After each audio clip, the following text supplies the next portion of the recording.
तो हेलो दोस्तों, मैं आपकी दोस्त शनाया। आज मैं आप सभी के लिए आपकी फेवरेट दया भाभी की स्टोरी लाई हूँ, जो कि बहुत ही इंटरेस्टिंग होने वाली है।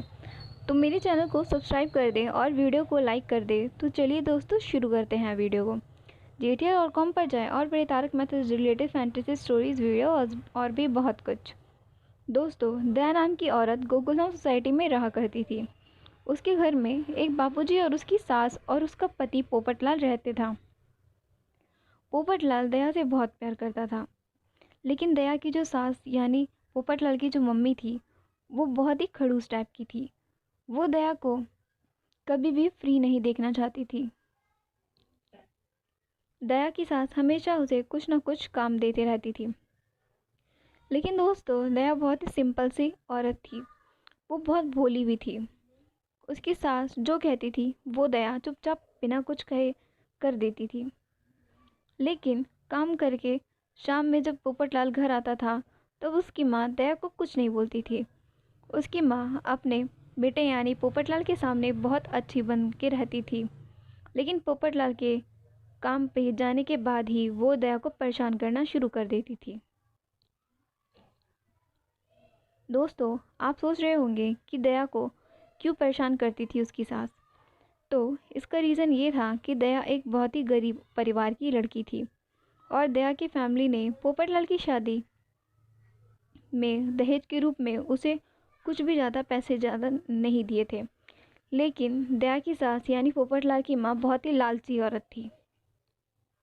वो दया को इसलिए तंग करते रहती थी क्योंकि उसे लगता था कि वो दया को इतना परेशान कर दे कि दया घर छोड़ के भाग जाए और वो पोपटलाल की शादी किसी और से करवा सके, जहाँ उसे दहेज के रूप में बहुत सारा धन प्राप्त हो। दया इन सब बातों से बिल्कुल अनजान थी। लेकिन जब दया को बहुत ज़्यादा परेशान करने लगी पोपटलाल की माँ, तब दया से रहा नहीं गया। पोपटलाल जैसे ही घर आता है काम से, तब दया पोपटलाल को सब कुछ सच सच बता देती है। वो बोलती है कि जब आप घर आते हैं तो माँ मुझे कुछ नहीं बोलती है, लेकिन जैसे ही आप चले जाते हो तो माँ मेरे साथ बिल्कुल भी अच्छा व्यवहार नहीं करती। ऐसा करती हैं जैसे कि मैं एक नौकर हूँ। क्या ये सब माँ इसलिए करती हैं क्योंकि मैं एक गरीब परिवार से हूँ, और अगर ऐसा है तो मैं ये घर छोड़ के चली जाती हूँ। इसके बाद दोस्तों, ये सब जब पोपटलाल ने सुन लिया, तब वो बहुत ज़्यादा गुस्सा हो गया। वो गुस्से से पूरी तरह लाल हो चुका था।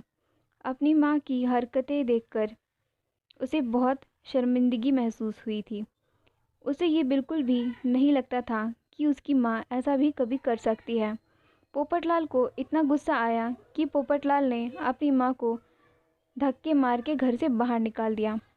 उसकी माँ रोते रही, बट पोपटलाल अपना मन बना चुका था। तभी दया की रोने लगी और पोपटलाल से कहने लगी कि प्लीज़ माँ को घर से मत निकालिए। माँ ने जो भी किया अनजाने में किया, उन्हें माफ़ कर दीजिए।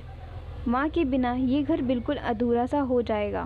दोस्तों, ये बात जब पोपटलाल की माँ ने सुनी, तब उसे अपनी कर्म पे बहुत बेकार लगा। उसने दया से कहा कि तू तो देवी है देवी। तो दोस्तों, ये स्टोरी आपको कैसी लगी मुझे कमेंट में बताना ना भूलें, और अच्छी लगी तो लाइक शेयर ज़रूर करें। तो मिलती हूँ दोस्तों नेक्स्ट वीडियो में। तब तक के लिए टाटा बाय बाय।